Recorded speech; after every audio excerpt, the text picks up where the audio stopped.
Want to? Sorry. Thank you. I didn't have my sign in front of me. That's all right. So the following Jungian views of the collective unconscious are corroborated by Aurobindo in his descriptions of the nature of the subliminal. So there are 5 of them. Jung reported having frequent supraphysical experiences such as visions or what he called extremely vivid hypnagogic images, which he ascribed to the collective unconscious. Aurobindo's subliminal consists of the inner senses of sight, touch, hearing, etc. He tells us that the subliminal is the seer of inner things and supraphysical things. The second similarity, Jung traces the origins of predictive, true and deeply symbolic dreams, which some have called big dreams, to the collective unconscious. Aurobindo declares that they arise from the subliminal, which he describes as a great dream builder. Jung considers the archetypal images of the collective unconscious to be some of the highest values of the human psyche. Aurobindo ascribes the best part of ourselves, our art, poetry, philosophy, etc., to the influences emanating from the subliminal. Jung regards the collective unconscious as transpersonal in the sense of extending beyond the boundaries of the individual consciousness. Aurobindo looks upon the subliminal in much the same way.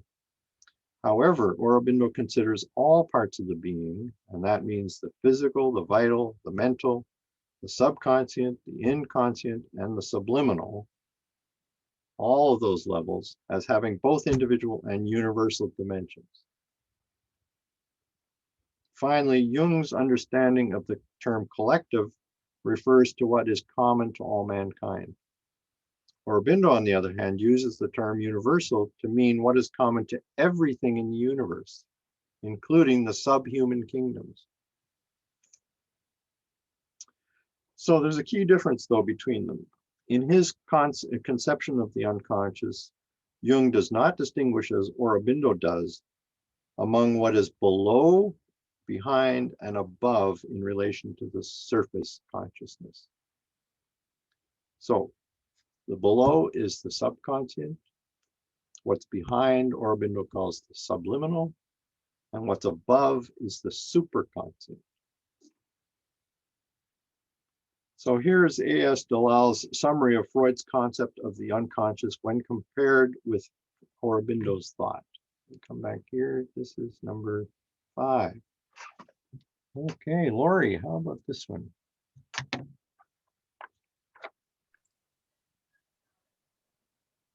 The description of the unconscious given by Freud has a number of characteristics of what Sri Aurobindo has termed the subconscient. Freud's concept of the unconscious does not reflect any elements of what Sri Aurobindo speaks of as the subliminal and the superconscient. Therefore, in Freud's thought, everything that lies outside normal awareness is reduced to what he calls the unconscious. Okay, so he's got a one-track mind. Everything that isn't waking consciousness is the unconscious in his system. Aurobindo is being much more articulate about the types of unconsciousness there is out there. And here's his comparison of Jung's collective unconscious with Aurobindo's vision of the human being. Okay, I don't know whether Heather is there. I haven't. No, Heather's not with us tonight. Okay, so how about Ingrid? For number 6. Sure. Jung's concept of the collective unconscious reflects several elements which Sri Aurobindo ascribes to the subliminal. But Jung does not distinguish among what Sri Aurobindo calls the subconscient, the subliminal, and the superconscient, to all of which the term collective in the sense of what exceeds individual limits is equally applied. And that's A.S. Dalal from Sri Aurobindo and the Future Psychology. Okay, thank you. So I'm hoping at this point now that you've got a bit of a sense of how Aurobindo stacks up against these two major thinkers. Freud ends up, I mean, he was the discoverer of the psychological reality of the unconscious, but he had a really homogeneous kind of view of what the unconscious was. And so his student or compatriot, Carl Jung, ended up breaking away from him after a short time because he felt that it was too constricted. He was besieged by lots of numinous dreams, etc., where he was experiencing things which were, quote unquote unconscious, but he felt that they radiated from the collective contribution that everybody has made over history to us. So Aurobindo comes along and says, no, you're confusing some of these areas. From the benefit of my 40 years of yogic practice, I can say that there's a difference between what's below your regular conscious, what's behind it, and what's above it. Okay? So I want to just briefly go on to the other thing. Now, this is all specific to Aurobindo. What's the difference between subconscient, which is below, and the subliminal, which is behind consciousness? The word subliminal literally means below the threshold. In its current usage, it generally refers to sensory stimuli which are below the detection threshold. In other words, these are stimuli which are of less than the minimum intensity or duration required to excite a sensory neuron and to be perceived. In 1886, F.W.H. Myers, to whom the discovery of the subliminal is ascribed, used the term to describe certain psychological processes which occur below the level of awareness. Later in the writings of Carl Jung and others, the term was used as a synonym for the unconscious. Referring to its use in modern psychology as a synonym for the unconscious, Aurobindo made the following comment to one of his disciples. Okay, how about Lisa? Is it number 7? Yes, it is. Thanks. Subliminal is a general term used for all parts of the being, which are not on the waking surface. Subconscient is very often used in the same sense by European psychologists because they do not know the difference. But when I use the word subconscient, I mean always what is below the ordinary physical consciousness, not what is behind it. The inner, mental, vital, physical, the psychic are not subconscious in this sense, but they can be spoken of as subliminal. Thank you. So they're an inner kind of consciousness, not a lower kind. That's the distinction we're making here. So he's thus contrasting that which lies below ordinary physical consciousness, which is the subconscient, with what lies behind ordinary physical consciousness, which he calls the subliminal. They are both outside surface consciousness. In his view, there is a third type of consciousness, which he calls the superconscient, which lies high above ordinary physical consciousness. And he reiterates this point more than once in his writings. So here's a short version from the Life Divine. Okay, Bill, are you up to reading again? The real subconscious is another diminished consciousness close to the inconscient. The subliminal is a consciousness larger than our surface existence, but both belong to the inner realm of our being, of which our surface is unaware. so both are jumbled together in our common conception and parlance. Okay. And then he continues on in that passage, actually. It's a different, sorry, it's the same book, different passage. This is for Joey. He goes on to clarify the differences between the subconscient and the subliminal in this passage. Number 9. When we say subconscious, subconscient, we think readily of an obscure unconsciousness or half consciousness, or else a submerged consciousness, below and in a way inferior to and less than our organized waking awareness, or at least less in possession of itself. But we find when we go within that somewhere in our subliminal part, though not coextensive with it, since it has also obscure and ignorant regions, there is a consciousness much wider, more luminous, more in possession of itself, and things that which wakes upon our surface and is the recipient of our daily hours.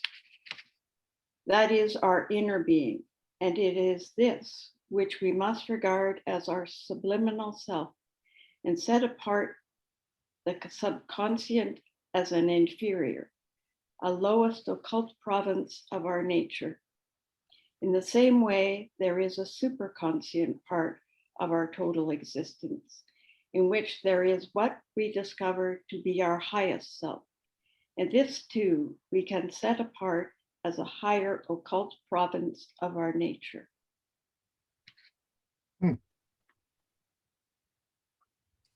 Okay. Jack has a question. Okay, Jack, go ahead. You're muted. Unmute. Where do dreams fit into Sri Aurobindo's system? Because in dreams, we are definitely conscious, even though we're asleep. So where would dreams, have you thought where dreams would fit into his system? Yep.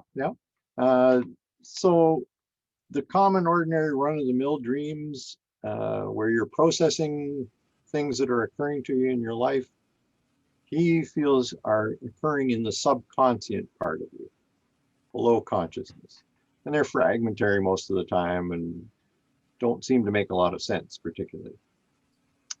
But there are other big dreams, as I was saying about Carl Jung, which are more visionary, which perhaps are meant to give you guidance as to what to do with your life, etc., which he feels are coming from the subliminal part of you, from the inner being, possibly from the innermost being, the psychic being. So he makes that big distinction between the types of sources of those dreams.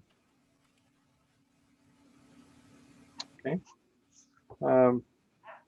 So you may be surprised that the subliminal has certain capacities that will actually astonish us when we become more aware of it. Let me see. Danielle, how about this for number 10?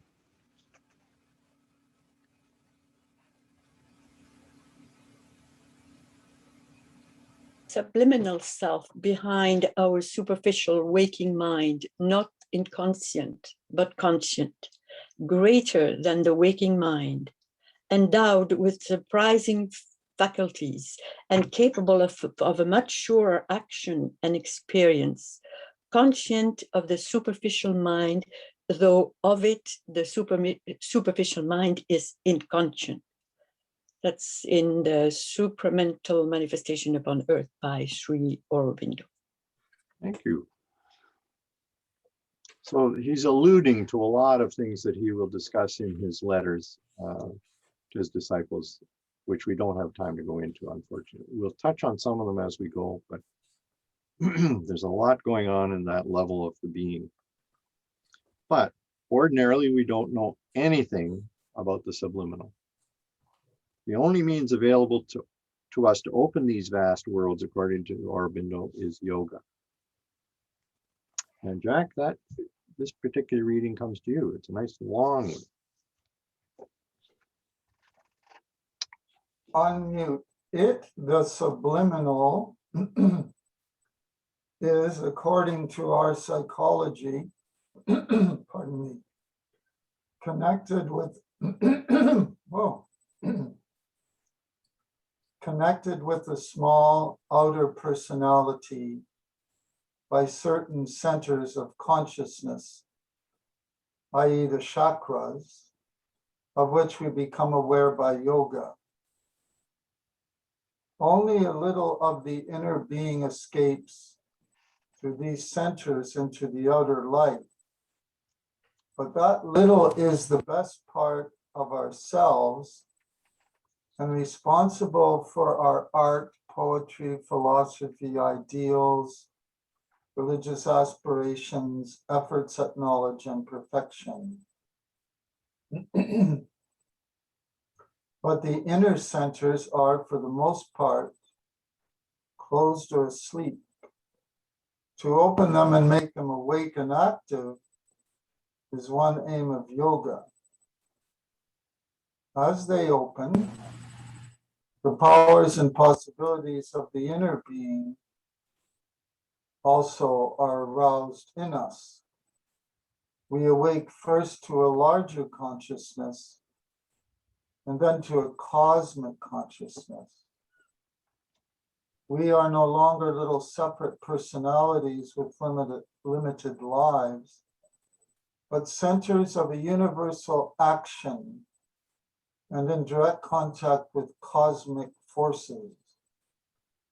Moreover, instead of being unwillingly playthings of the latter, as in the surface person, we can become, to a certain extent, conscious and masters of the play of nature. How far this goes depending on the development of the inner being and its opening upward to the higher spiritual levels. Sri Aurobindo Letters on Yoga.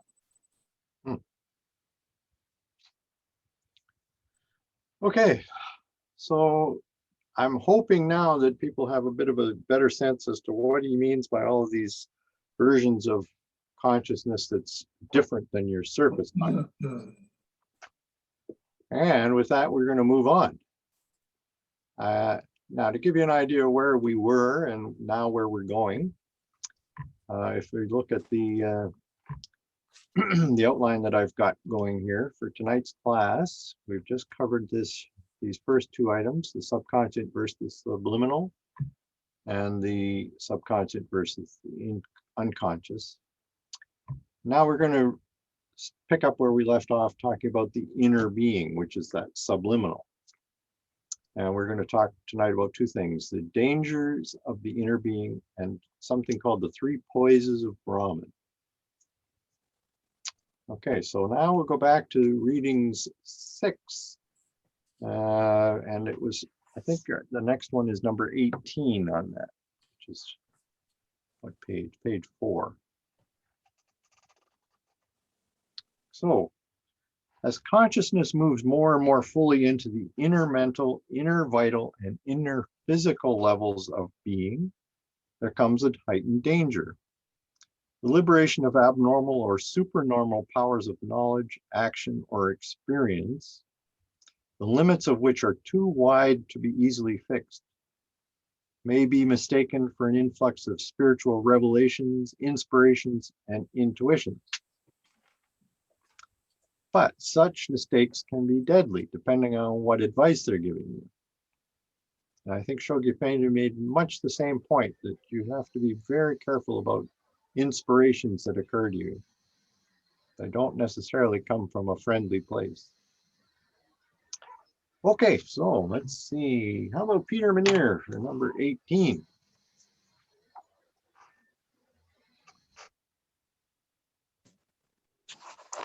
By regarding these powers or CDs as divine, we lay ourselves open either to a disastrous misleading or to an arrest of the evolution of the being, for it is some inferior state that we thus mistake for the supermind. It lays us open to all the dangers we have seen to attend a presumptuous, egoistic haste in our demand for achievement. Sri Aurobindo, the synthesis of yoga. Okay, thank you. The force of attraction exerted by these powers has been well known and feared by mystics for generations. So great were the dangers of enamorment considered to be that the philosophers of the Upanishads strongly advised novices to bypass this realm altogether and seek refuge in the silent Brahman, detached from all such siren calls. Aurobindo agrees with their assessment of the dangers, but believes that it is essential for an integral approach to face and conquer these powers. The divine truth behind each must be discovered and brought forward. To flee from this task indicates an unwillingness to accept Brahman in all its guises. The lure of escape into the silence of Brahman must itself be overcome. The subtlety of the call hides its even deadlier trap, deadlier in the sense that its captives remain unaware of their captivity. Aurobindo presents two reasons for embracing inner consciousness. First, its touch liberates the individual from the cramped quarters of the surface personality. This is not to say that the individual is obliterated in the cosmic vastness, but rather that they are freed from the ignorance created by its limitations. For the first time, they are able to perceive themselves in their true relation to the cosmos and to that which transcends both the individual and the cosmos. Okay, let's see who's on board here. Zilda, would you read number 19 for me, please? Sure. In our present life of nature, in our externalized surface existence, it is the world that seems to create us. But in the turn to the spiritual life, it is we who must create ourselves and our world. In this new formula of creation, the inner life becomes the first importance, and the rest can only be its expression and outcome. Okay. Thank you. The second reason is the fact that the inner being constitutes the threshold leading to further spiritual development.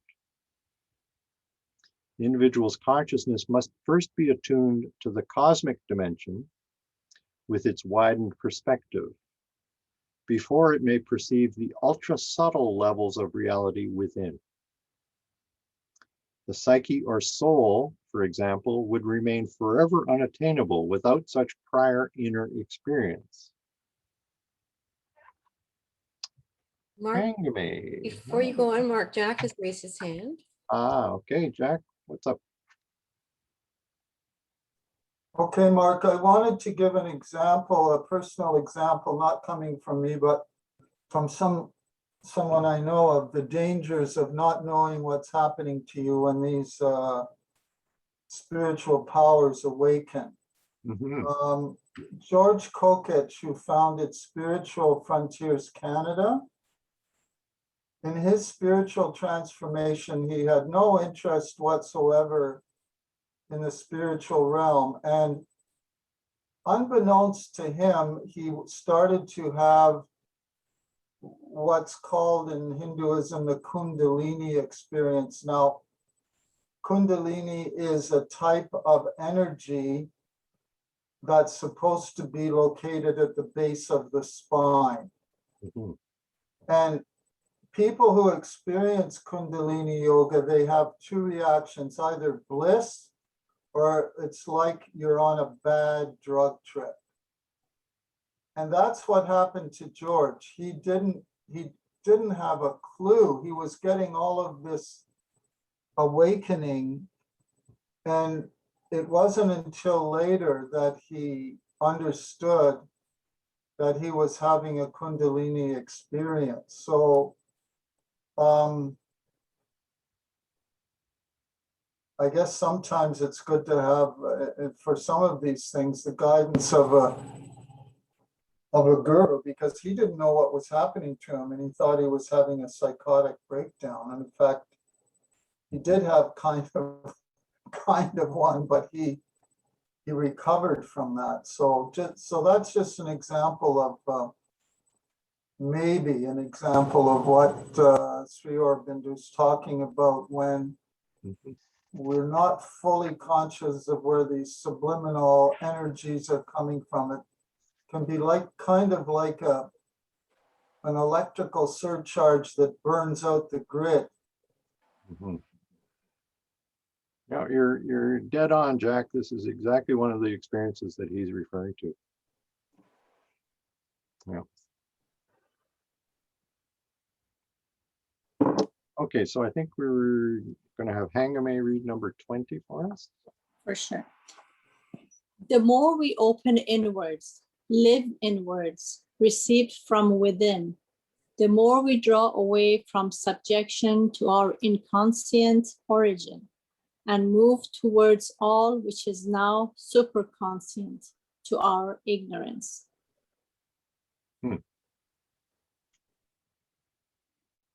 Okay.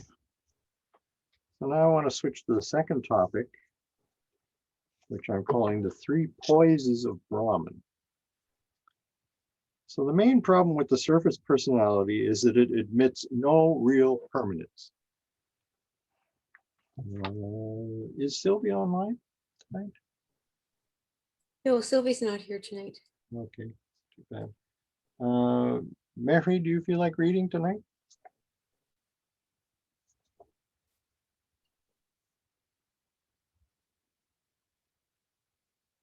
Could you unmute yourself, Mary? Okay, in 21, okay. Yes, please. Yes, our personality is never the same. It is a constant mutation and various combination. It is not a basic consciousness, but a development of forms of consciousness. Not a power of being, but a various play of partial powers of being. Not the enjoyer of the self-delight of our existence, but a seeking after various notes and tones of experience, which shall more or less render that delight in the multiplicity of relations.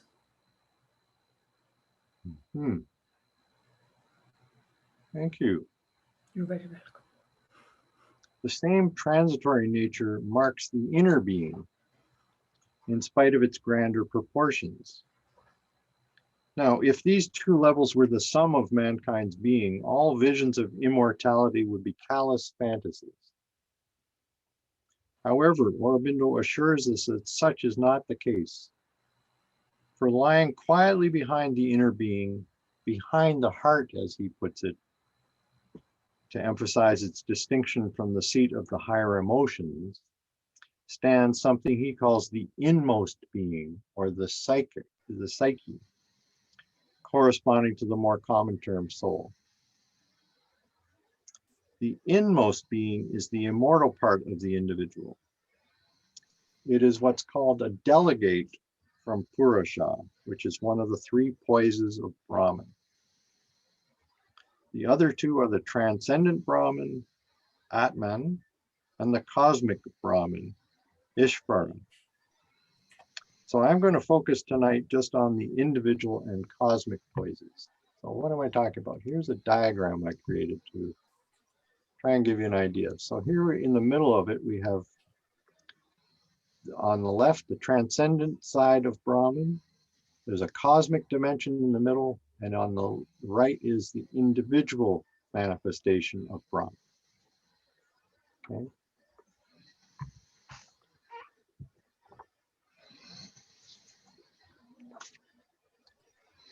So as you can see from this diagram, the Purusha is the individual.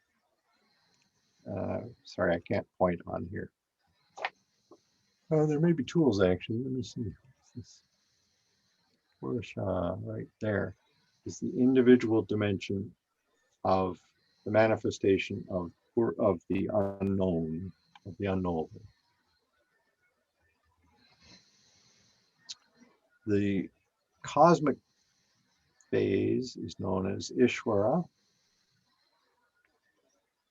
and it contains all of these individuals. Okay, so it's the cosmic version, the home of all of these individual Purushas, if you like.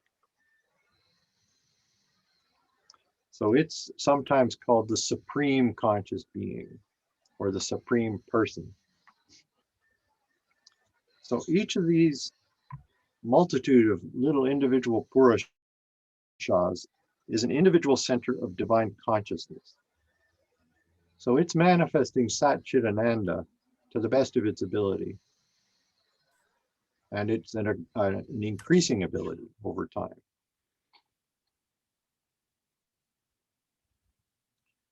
So it's placed inside of creation by the supreme persons, Ishvara. And its function is to witness nature's working at close range, which we all know we're doing now. It acts as the magnetic center around which the mental, vital, and material principles cluster in order to form a human being or an animal, a vegetable, a mineral, a subatomic particle, depending on its assigned place within the divine plan of the supermind.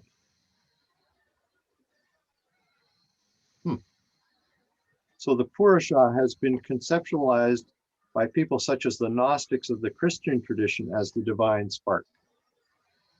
In Aurobindo's opinion, this view is incorrect. His understanding of the nature of Purusha is rather unique, as far as I've been able to determine. For him, the Purusha contains the whole of the divine, not just a tiny fragment.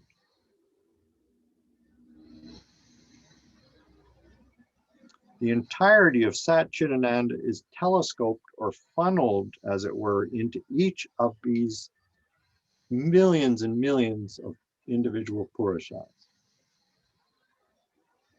In Aurobindo's spiritual mathematics, each Purusha is the one, but at the same time, when added to all the other Purushas, also equals one, which is a little bit of a head turner. So let's see what he has to say about that. That's number 23. Maybe David Oak will be able to help us with this. Let me go back here. Oh, sorry, how did I do that? Oh, I missed. Okay, we'll skip over number 22, which is a formal definition. But let's go on to number 23.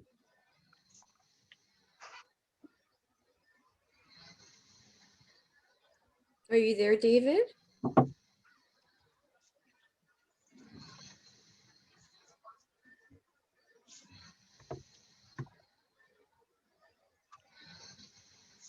Oh, hello, Linda, you were calling me? Yes. Just wondering if you're available to read, David? Oh, gladly. I just stepped out to get something to drink. Okay, I'll be so right we're back. on number What number? 23. Pardon? 23. Okay. The Purushas are themselves the divine one in their utmost reality, individual selves of the supreme and universal self-existence, eternal as he is eternal, but eternal in his being. Our material existence is indeed a creation of nature, but the soul is an immortal portion of the divinity, and behind it is the divine self in the natural creature. So that's his view of the soul.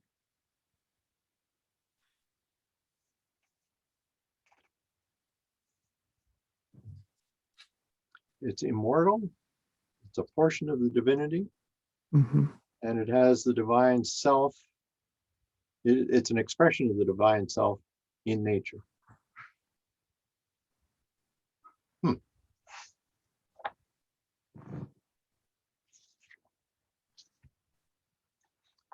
inconceivability of the transcendent poise and the vastness of the universal poise have here given way to an attention to the details of cosmic existence in the poise of the individual Purusha.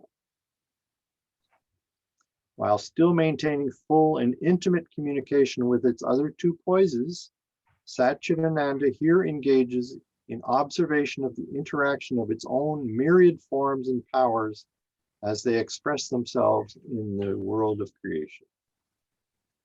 So it's really zoomed right into what's going on at the most minute levels of its creation through our eyes.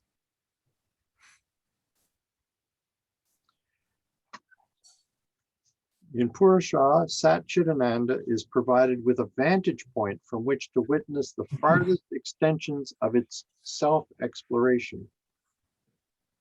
It's thus given an opportunity to relish the play, the lila, of creation at first hand. And that's a typical Hindu idea, that the world is a playground for God. Let me see. Is Linda O'Neill on tonight? No, she's not here tonight. no. Okay. Marie Palmer is, though. Maybe she could read number 24. Reading number 24. In each form, this soul, Purusha, dwells with his nature and observes himself in other forms from that artificial and practical center of consciousness. In all, it is the same soul, the same divine being. The multiplication of centers is only a practical act of consciousness intended to institute a play of difference, of mutuality, mutual knowledge, mutual shock of force, mutual enjoyment, a difference based upon essential unity, a unity realized on a practical basis of difference. Sri Aurobindo, the Life Divine. So this is an idea very reminiscent of unity and diversity, isn't it? Are we not all one when it comes down to that fundamental part of ourselves that's given to us by God?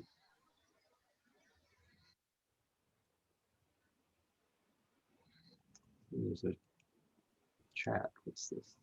Yes, thank you, Jack. Okay. In the diagram of the three poises, let me just go back to where it is. How do I undo that? Anyway, there's a second Sanskrit term associated with each of the poises. So with the Purusha, it's Prakriti. These are their corresponding powers or forces of consciousness. Their functions differ according to their field of action. So in the transcendent phase, it's Maya. In the cosmic phase, it's Shakti. And in the individual poise, it's Prakriti. So working together, these three, the Maya, Shakti, and Prakriti, create all things, as we'll see in this next reading. Jennifer Phillips is the next person on my list. Let's see if she'd be willing to read number 25 for us. Brahman's power of consciousness appears to us in three aspects. It is the self-force of that consciousness conceptually creative of all things. Maya, it is Prakriti, nature or force made dynamically executive, working out all things under the witnessing eye of the conscious being, the self or spirit. It is the conscious power of the divine being, Shakti, which is both conceptually creative and dynamically executive of all the divine workings. These three aspects and their powers base and comprise the whole existence and all nature, and taken together as a single whole, they reconcile the apparent disparateness and incompatibility of the supracosmic transcendence the cosmic universality and the separateness of our individual existence.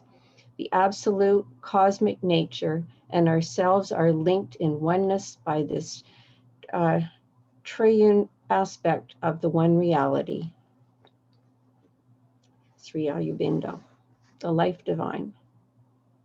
So I would say maybe a half of the Life Divine's 1,100 pages is devoted to this subject. So if it's not totally clear to you, don't panic. We're not going to go into any more detail than this. But I wanted to give you a sense of how he conceives of the whole of creation, and where individuals fit in, where that divine nature in us comes from, and that it's the same in every one of us when we finally uncover it, or when it manifests itself to us, as it will. So I'm going to show you one more diagram which shows the relationship between these three poises of Brahman and the parts of the individual that they create. So we've been talking about Sat. You'll see that in the, let me put this on here. So Sat here, Chit, and Ananda. And then there's something which is the supermind. So if you trace this, this all comes from something which is beyond Brahman, which I suspect is probably the essence of God, the divine essence. Whereas these three would be more, I'm thinking, in the Baha'i point of view, these three, Sat, Chit, Ananda, are probably the primal will. The supermind is probably equivalent to the manifestations of God in the Baha'i system. That's where I'm tentatively resting at this point. Anyway, let's trace this down. Existence, Sat, comes down and gives us a human body. Consciousness comes down here all the way down and gives us life, which is then manifested as the desire soul that we talked about earlier. Bliss, or Ananda, is responsible for creating the psyche, the soul. The supermind translates into the mind, which is first represented by the ego.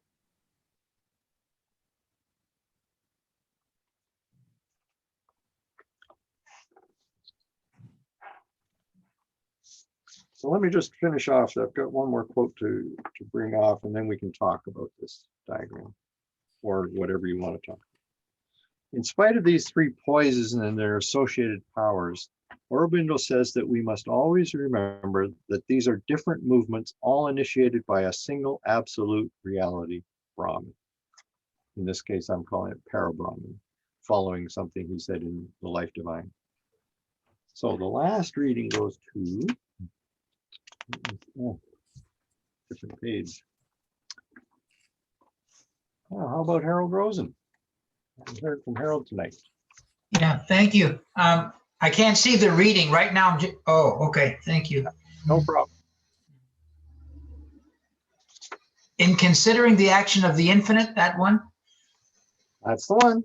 Okay, in considering the action of the infinite, we have to avoid the error of the disciple who thought of himself as the Brahman, refused to obey the warning of the elephant driver to budge from the narrow path, and was taken up by the elephant's trunk and removed out of the way.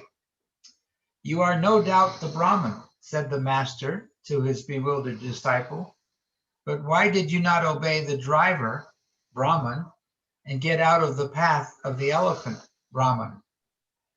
We must not commit the mistake of emphasizing one side of the truth and concluding from it of acting upon it, and concluding from it or acting upon it to the exclusion of all other sides and aspects of the infinite.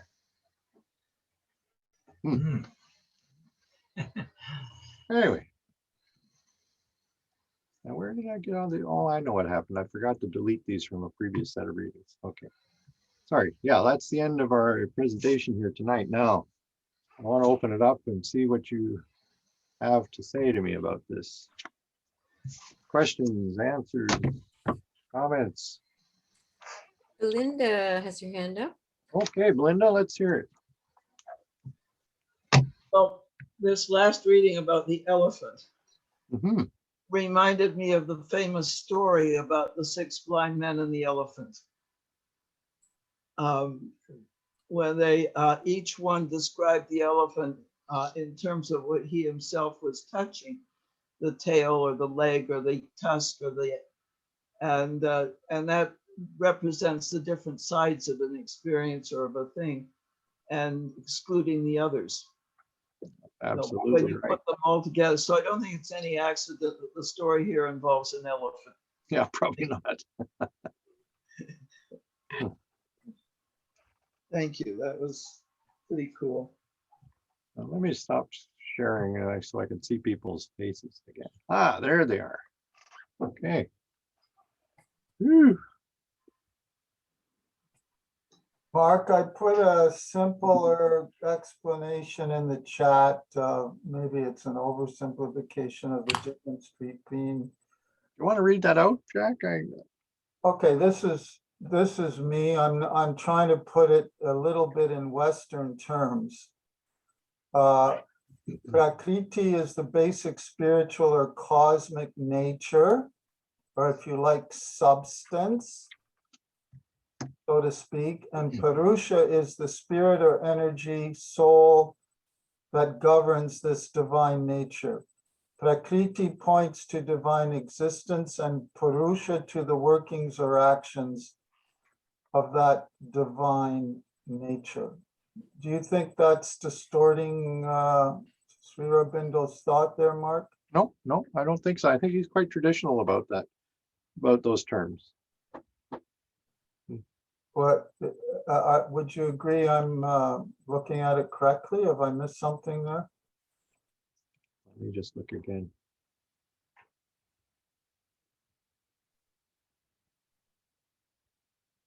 No, I think that's quite good.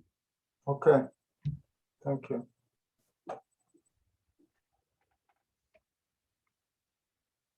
I don't know what you think about those diagrams, whether they're helpful or just puzzling. But think about it this way: if I didn't give you the diagrams, you'd be even more lost. So I don't know. I find them helpful, frankly, but they help me to organize my thinking around these ideas, which are, can be a bit vague unless you try and put them down on paper somehow. But there is a line where it says the ignorance. Yeah, the veil of ignorance. So it get interrupted. Yeah, we can only take these things so far, unfortunately. That's right. There is limitations here. This is a great way to develop humility, actually, to Right. confront ideas like this, and you think, oh, I thought I knew what I was doing. That's right. Mark, I have a question. Is the next step after this looking at Baha'i writings? Or no, not necessarily. Okay. Well, I want to talk about your diagram from a Baha'i perspective. But I bring that back up. Yeah, maybe. Yeah. Double click and the parts of this one here.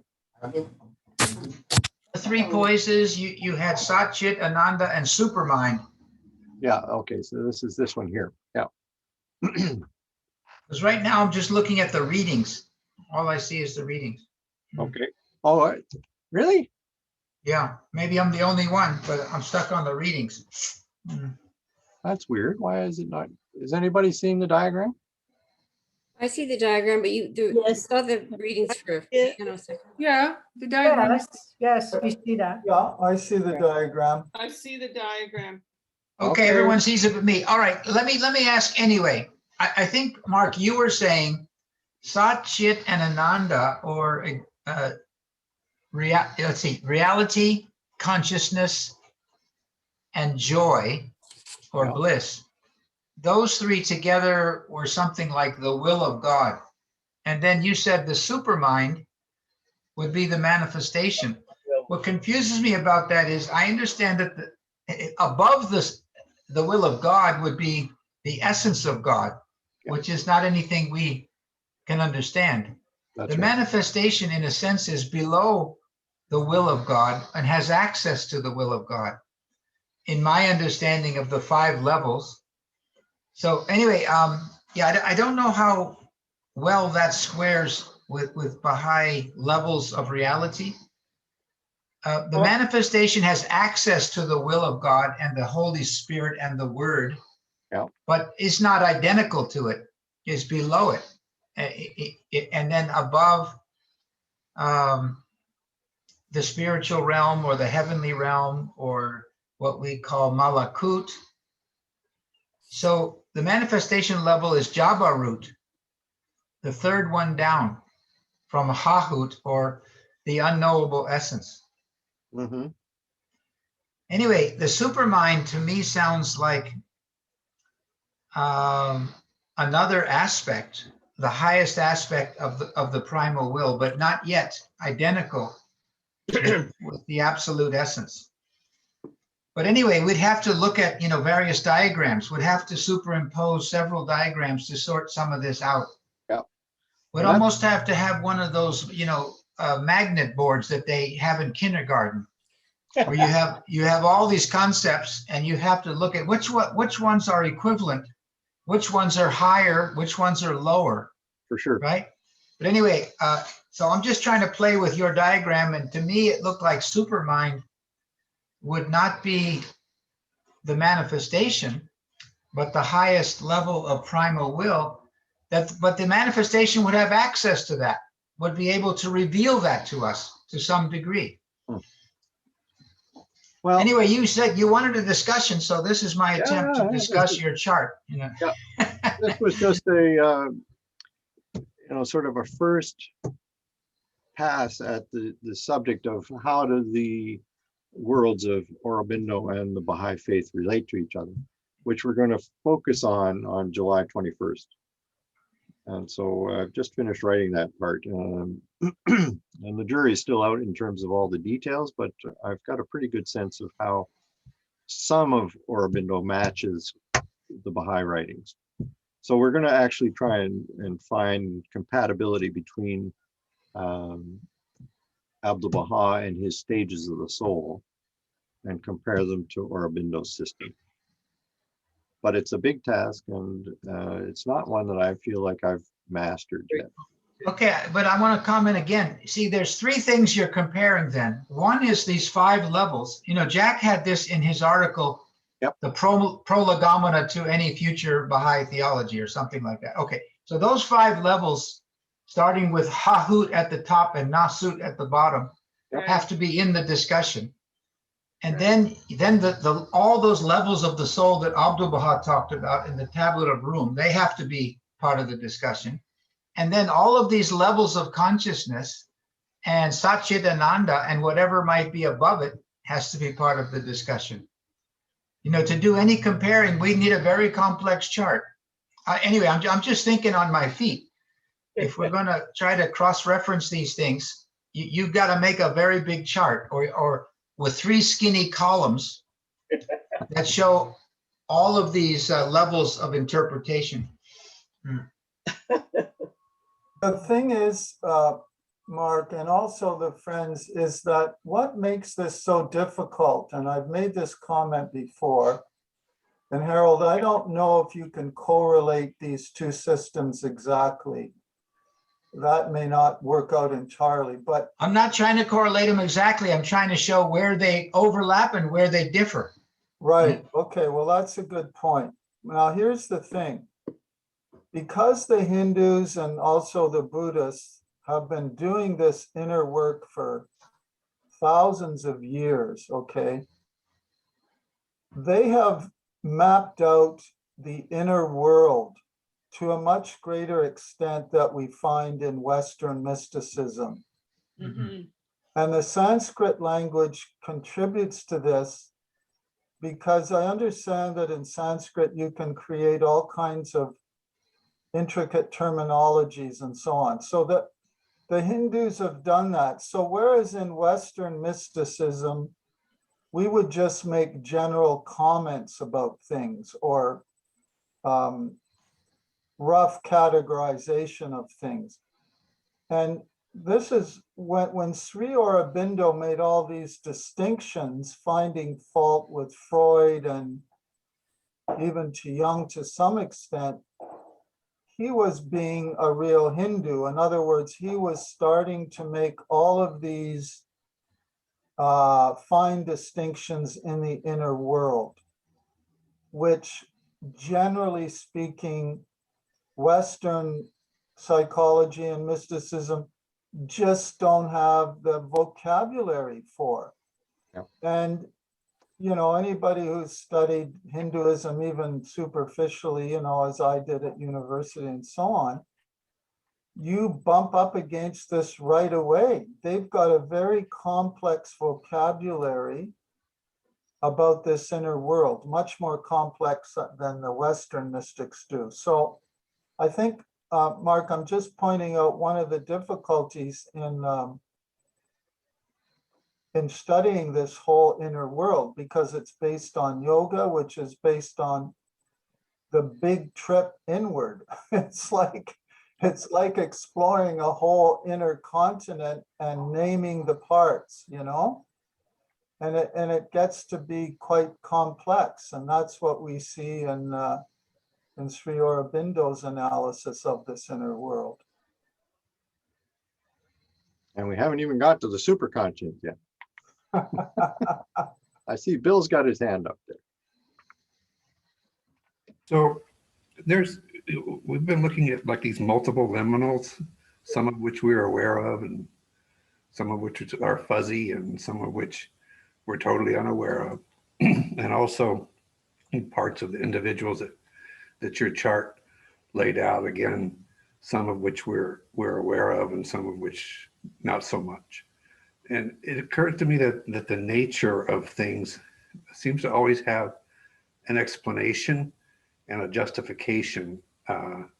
Like for example, if people who live on islands exclusively tend to be short and stout, and scientists will say, okay, that's the nature of the circumstance that those people are in, and the nature of being on an island will create that circumstance.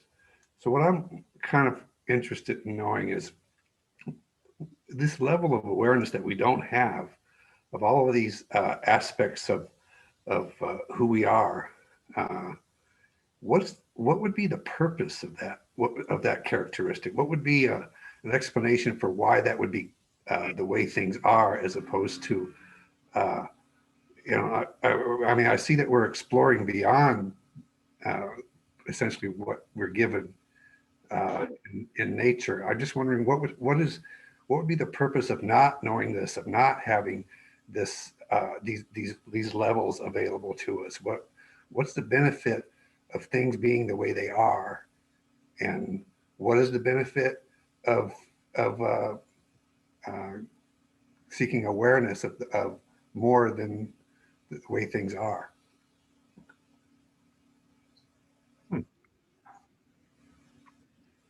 Well, it seems to me that we limit ourselves in order to be able to function. And remember the spectrum of light or the spectrum of audio that I showed a few weeks ago, you know, where we've decided, you know, we're only going to be available for this particular part of it because we can't handle any more than that. So that's part of the role of the circumconscient, that aura that we have around us, is to filter out things which are beyond our capacity to deal with. I mean, at the moment, we're probably stressed as it is, trying to cope with the pandemic and climate change and all the other big issues that are facing us. So we're stretched to the limit. We can't handle worldwide influx of information at the emotional level, for instance. I don't really want to know exactly how it feels to be one of the people waiting Surfside, Florida, for worried about whether their relatives are going to come out in body parts. I need to protect myself from that. I couldn't cope with that intensity all the time. I mean, it's one thing when you have to go through it yourself, but you don't go out seeking to feel that from somebody else unless you absolutely have to. So we're protecting ourselves all the time. So to me, the current situation that we find ourselves in is because of our current state of weakness. Our consciousness can only have so much capacity at this point. It needs to develop, it needs to strengthen itself. And it does that by imbibing the teachings of Baha'u'llah, which give it perspective and give it strength that it didn't have before. And I pity a lot of people at the moment who don't know about the Baha'i faith. How are they coping with what's happening in the world? How are they making sense of it? How are they going on in the face of no hope whatsoever, which the faith provides? But if they don't know about that, they're really in trouble psychologically. And so many of them are ending up in hospital because of it. So I think that's why we deal with the small version of consciousness that we normally carry around with us and don't go seeking anything further.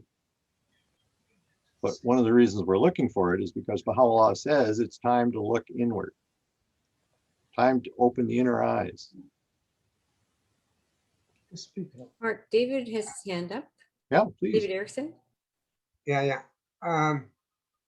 Let's make it short, David, because we're at 9 o'clock and we finished at 9, right? Okay. So just quick to the point. Well, this whole discussion, that just makes me think of it. You can narrow it down to the whole concept of unity in the Baha'i faith. And as Baha'u'llah develops it in his own writings, unity, he says, is the greatest power. It's a very, very great power.